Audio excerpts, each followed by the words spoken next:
నమస్తే. ఇప్పుడు మీరు చూడబోతున్న వీడియో ఖచ్చితంగా మీకు ఉపయోగపడుతుంది, నచ్చుతుంది కూడా.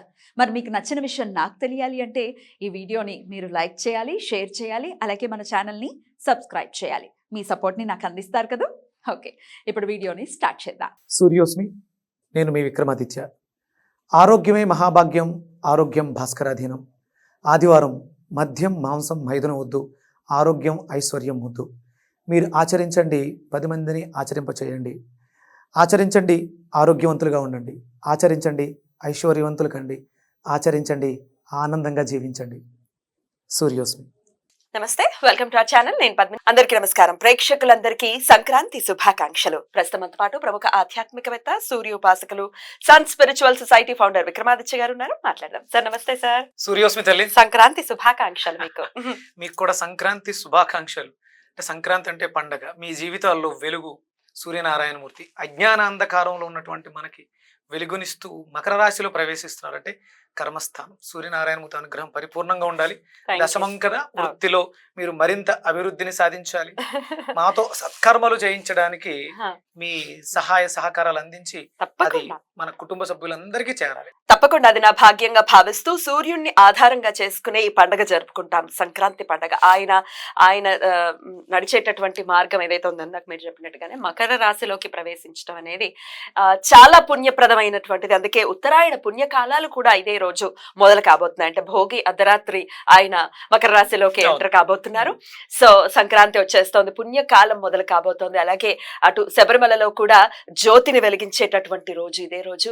నిజంగా చాలా చాలా మహోత్కృష్టమైనటువంటి పండగ ఇది ఖచ్చితంగా. అయితే కొన్ని ఆచారాల్లో కొన్ని ప్రాంతాల్లో ఇది పీడ పండగ అన్నట్టు నిజంగా కొంత శోచనీయం అనిపిస్తుంది. అంటే వాళ్ళ ఆచారాలని బట్టే ఎండ్ ఆఫ్ ది డే. కాకపోతే పెద్దల పండగ అనడం పోయి పీడ పండగ అనటం మనసుకి బాధ అనిపిస్తుంది కదా.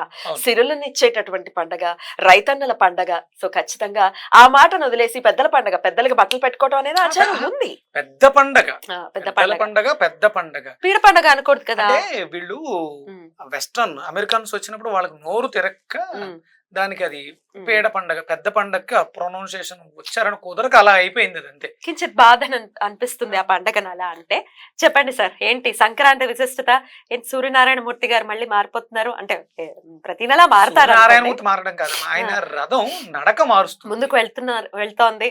రథం తిరుగుద్ది, నడక మార్చుకుంటది. ఎగ్జాక్ట్లీ. దక్షిణాయనం నుంచి మళ్ళీ ఉత్తరాయణం ఈ పుణ్యకాలం ప్రారంభిస్తుంది. కాబట్టి ఆయన ఎప్పుడు మన కోసం నడుస్తూనే ఉంటారు. విశ్రాంతి లేని పయనం.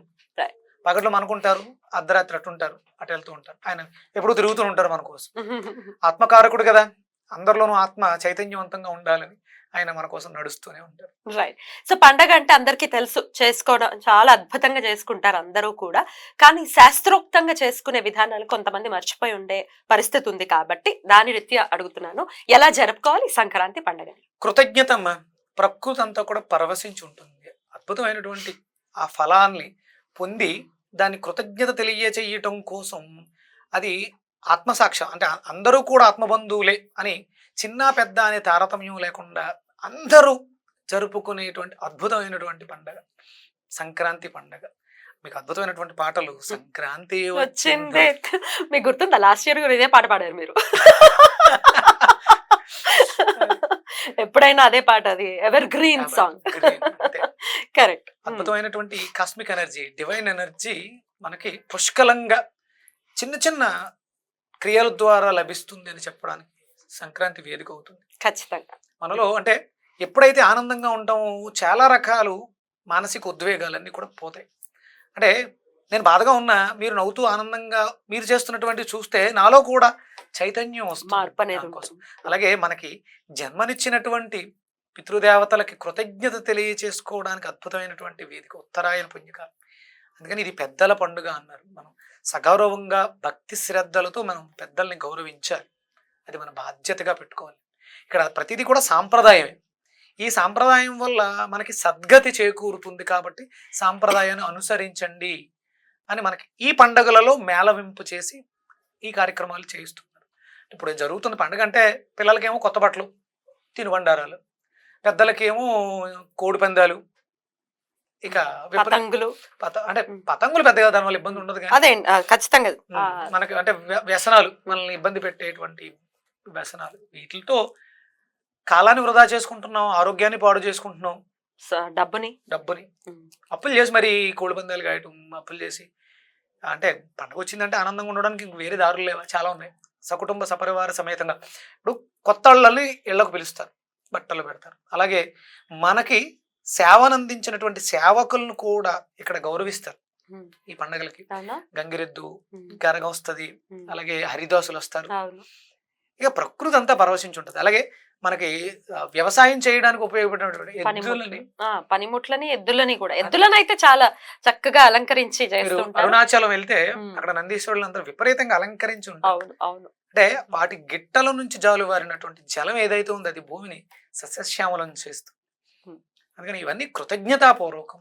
అలాగే మనకు సేవకులు ఎవరైతే ఉన్నారో వాళ్ళు అంటే వాళ్ళు అవి చేసుకోలేరుగా, ఉండే తక్కువగా ఉంటారు, వాళ్ళు పని మీద ఎక్కువ శ్రద్ధ పెడతారు. అందుకని మన ఇంటిలో ఉండినటువంటి అరిసెలు, చెక్కడాలు, జంతికలు, పోకుండలు ఇవన్నీ కూడా వాళ్ళు వస్తూ ఉంటారు. వాళ్ళు వచ్చిన వాళ్ళకి అవన్నీ ఇచ్చుకుంటూ మనలో అంటే ఇక్కడ హృదయం వికాసం చెందుతూ ఉంటుంది. విష్ణుమూర్తి నిద్రలేస్తారు కదా, లక్ష్మీదేవి కావాలి అందరికీ. ఆ హృదయం ఏదైతే ఉందో దాంట్లో ఆ ప్రేమ తత్పరతని పెంచడం కోసం మనం దీన్ని సాంప్రదాయంగా చేసుకోవాలి. ఖచ్చితంగా. ఎలా సెలబ్రేట్ చేయమంటారు? సూర్యనారాయణమూర్తికి మీరు అన్నట్టుగా కృతజ్ఞతను ఆవిష్కరించేటటువంటి అద్భుతమైనటువంటి రోజులు ఈ 3 రోజులు కూడా, భోగి, సంక్రాంతి, కనుమ, ఎలా ఆయనని ప్రసన్నం చేసుకోవచ్చు? మీకు సంక్రాంతి బొమ్మ వేసినప్పుడు అక్కడ కనిపించే ఆ బొమ్మ మీద వేసే సింబాలిక్ ఏముంటాం? రథం వేస్తారు కదా, రథం ఉంటుంది. అలాగే పొంగుతున్నటువంటి పాలకుండ, చెరుకు గెడలు, అద్భుతంగా. అంటే ఆయనకి పరమాన్నం అంటే ప్రీతి, ఇష్టం. పొంగల్ కూడా పెడతారు కదా, స్వీట్ పొంగల్ తీపి ఎక్కువ. అంటే మనం ఈ సీజన్ అంతా కూడా తీపిని అధికంగా తీసుకోవాలి. అందుకని అక్కడ సింబాలిక్ గా మనకి చెరుకు నేయటం, మనకు అంటే పంటలన్నీ కూడా చేతికొచ్చి ఉంటాయి. బెల్లం, కొత్త బెల్లం, కొత్త బియ్యం, ఇవన్నీ ఇట్లే మనం చేసుకుని కొత్త బట్టలు సాంప్రదాయంగా ఉంటాం. సూర్యోదయానికి పూర్వమే నిద్రలేచి సూర్యోదయ సమయంలో ఆయనకి పరమాన్నాన్ని నివేదన మన చేతులతో ఉండడం, మనకు తోచినటువంటి స్తోత్రాలు. ఇక మనకి ఆదిత్య హృదయాన్ని ఎలాగే ఇవ్వబడింది, ఆదిత్య హృదయాన్ని పారాయణం చేస్తూ, అలాగే వీలు కుదిరిన వాళ్ళు ఎవరిళ్లలో వాళ్ళు లేకపోతే సామూహికంగా ఏర్పడి అరుణ పారాయణం చేయించుకుంటే ఇక మనకి ఈ సంవత్సరం అంతా కూడా సంక్రాంతి, సంవత్సరం అంతా కూడా సంక్రాంతిగా ఉంటుంది. అరుణ పారాయణం చేయించుకోవాలి, ఆ స్వామివారికి నివేదన చేసి అద్భుతంగా ఆనందంగా గడుపుకోవాలి. అద్భుతం. ఇక కనుమనాడు ముక్కనుమనాడు మనం మాట్లాడుకుంటే చాలా అంటే వాళ్ళ ఆచారాలని బట్టి ఫాలో చేస్తూ ఉంటారు. ఎట్లా చూస్తారా ఆచారాలు? అమ్మా, మనం ఎప్పుడూ కూడా ఆచారాన్ని కాదనకూడదు. అమ్మవారిని, గ్రామ శివారులో ఉండే అమ్మవారిని, గ్రామ దేవతని తీసుకొచ్చి పుట్టింటికి తీసుకొస్తారు. సంక్రాంతి ముందు తీసుకొచ్చి అక్కడికి చేయాల్సిన కార్యక్రమాలన్నీ చేసి సంక్రాంతి అయిపోయిన తర్వాత కనుమ రోజు తీసుకువెళ్ళి మళ్ళీ అత్తగారింట్లో దిగబెడతారు. ఇది సాంప్రదాయం. 2 వర్గాలు దీన్ని చాలా శ్రద్ధగా చేస్తారు. దీన్ని ఆడే ఉత్సవం అని కూడా చేస్తారు. అమ్మవారిని తీసుకెళ్లే రోజు కనుమ రోజు అలంకరించి మనకి తూర్పుగోదావరిలో అమలాపురం దగ్గరలో ఎక్కడో 250 గ్రామాలన్నీ కలిసి ఒకే చోటగా చేరతాయి ఆ రోజు. అమ్మవారి పేరు వివిధ గ్రామాల్లో అమ్మవార్లకు సంబంధించిన ఆడే ఉత్సవాలన్నీ అలంకరించి అమ్మవారిని అక్కడ తీసుకొస్తారు. ఒకే వేదికగా చేస్తారు. 200 గ్రామాల నుంచి జనం వస్తున్నారంటే అది ఎలా ఉంటుంది? కోలాహలంగా ఉంటుంది, ఆనందోత్సాహంగా ఉంటుంది. ఇక్కడ మరి అంటే మీరు అడిగిన దాంట్లో అమ్మవారి ఆ పొలిమేరలో మనం ఇచ్చేటువంటి బలిహారణ, అమ్మవారి పేరు చెప్పి దాని గురించి అడగలా. ఈ పందెం కోళ్ళని వేటాడతారు కదా, అది అంటే ఏదో అది జోదం అయ్యి వ్యసనం అవ్వకుండా కుటుంబాలు నాశనం చేయకుండా ఉంటే ఆనందమే. అంటే అవి 2 మరి వాటి కత్తులు కట్టి వాటిని ఇబ్బంది పెడుతూ కాదు, సహజంగా వాటిలో ఆ పోటీతత్వం మామూలుగా అయితే ఇబ్బంది ఏమి ఉండదు.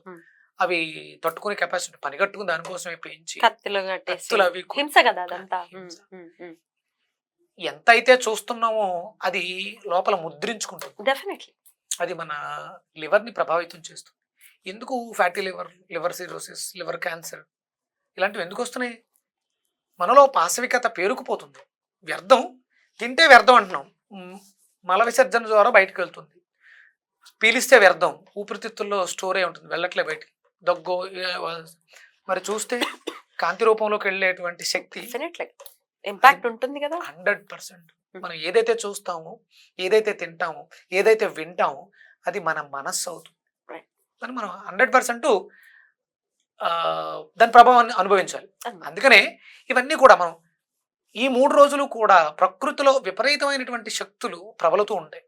అందులో మంచిని మనం పెంపొందించుకోగలిగితే మనం జీవితాంతం హ్యాపీగా ఉంటాం. డెఫినెట్లీ. అయితే కొన్ని కోట్ల రూపాయలు తారుమారు అవుతుంటాయి. ఇటు నుంచి అటు వెళ్ళిపోవచ్చు, ఉన్నవాడు లేనివాడైపోవచ్చు, లేనివాడు ఉన్నవాడైపోవచ్చు కూడా. ఈ పందాలంటే అంతే, ఏ పందమైనా, అది కోడి పందం అనే కాదు.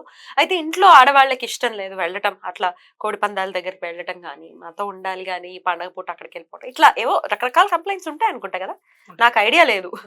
మా మా ఇంట్లో బాగా ఎప్పుడైనా జరుగుతాయి. అంటే పరిస్థితి. ఈ మధ్య కాలంలో ఒక 10-15 ఏళ్ళగా ఇది అధికంగా పెరిగింది కానీ పూర్వం ఆహా, అంటే ఇంట్లో ఆడవాళ్ళు ఒప్పుకుంటారా? ఎందుకు ఒప్పుకుంటారు? ఒప్పుకోరు కదా? ఏ స్త్రీ ఇప్పుడు డబ్బు ఉన్నవాడికి ఒక ₹1,00,000 ఉంది, ఓ 1,00,000 10,00,000 పోయినా ఇబ్బంది పడరు.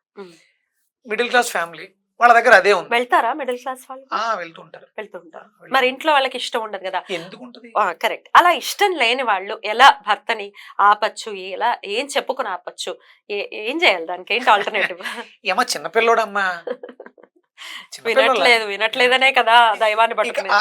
ఇక ఆ భగవంతుణ్ణి వేడుకోవడం తప్ప ఇక వేరే మార్గం లేదు. అందుకనే అంటే ఇక్కడే కాదు, ఎప్పుడూ కూడా ఆయన ఆత్మకారకుడు సూర్యనారాయణమూర్తి.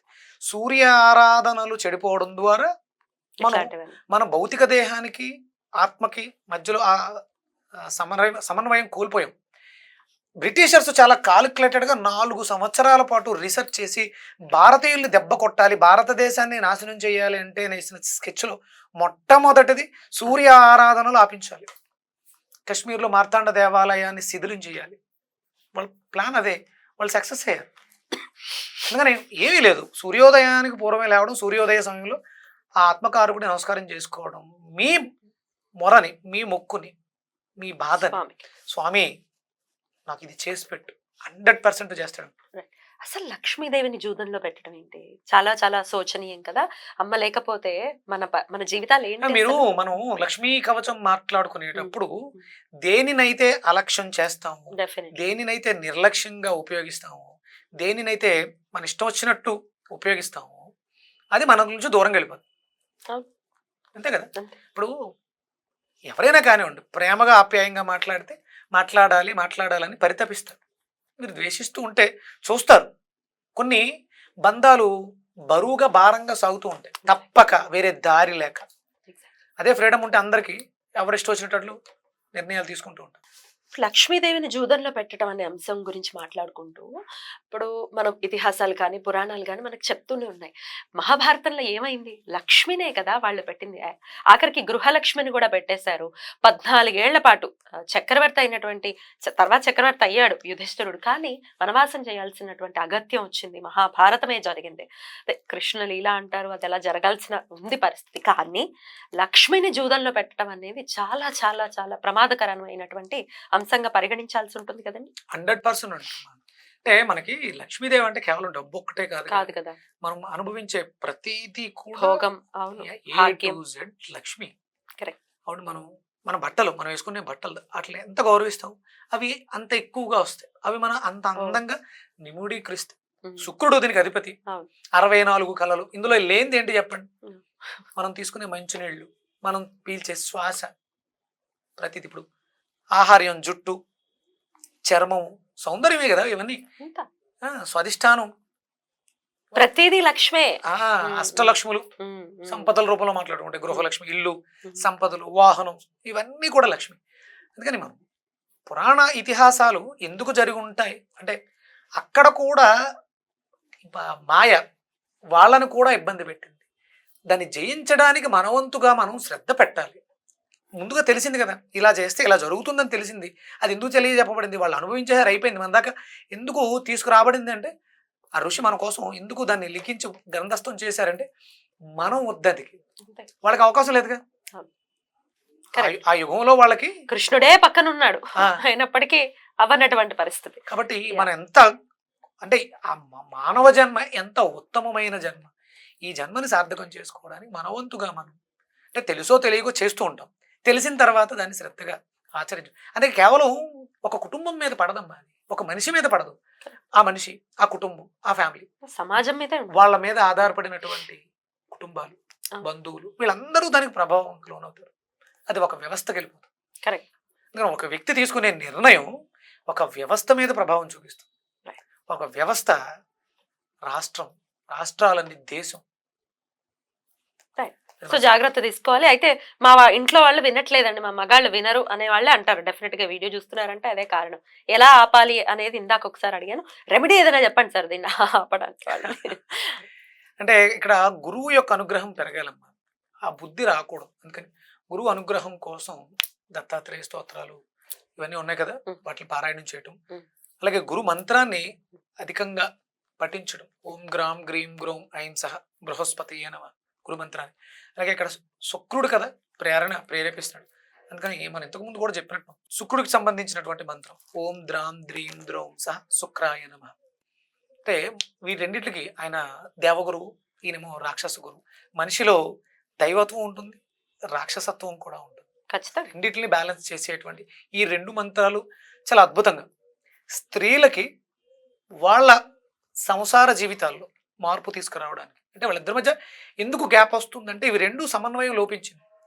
మనం వివాహం జరిపించేటప్పుడు శుక్రుని ప్రామాణికంగా తీసుకుంటాం, అలాగే గృహంలో ప్రవేశించేటప్పుడు గురువుని ప్రామాణికంగా తీసుకుంటాం. ఒక స్త్రీ ఒక ఇంటి నుంచి వేరే ఇంటికి వస్తుంది అంటే ఇక్కడ గురువు అలాగే ఇద్దరి మధ్య బంధుత్వం, బాంధవ్యం శుక్రుడు ఆ ఇదిని పెంచేది. కానీ వీళ్ళిద్దరిని రెగ్యులర్గా మీరు జపం చేసుకోగలిగితే యథాశక్తి 108 లేదు అంటే చేయలేము అనుకున్నప్పుడు 54 మార్పు అనేది వస్తుంది. 100% వస్తుందమ్మా, అవసరం కూడా. అద్భుతం సార్. ఇక ఫైనల్లీ ఆల్రెడీ కొన్నేళ్ల మట్టి ఎలా జూదంలో లక్ష్మీదేవిని పెడుతున్నామండి, మేము క్షమార్పణ ఎలా తెలియజేయాలంటే ఏం చెప్తారు? క్షమాపణ చేయడానికి దీనికి ప్రాయశ్చిత్తం అని ఉంటుందమ్మా. ప్రాయశ్చిత్తం దాంట్లో ఇలాంటి వాటి గురించి రాయబడి ఉంది.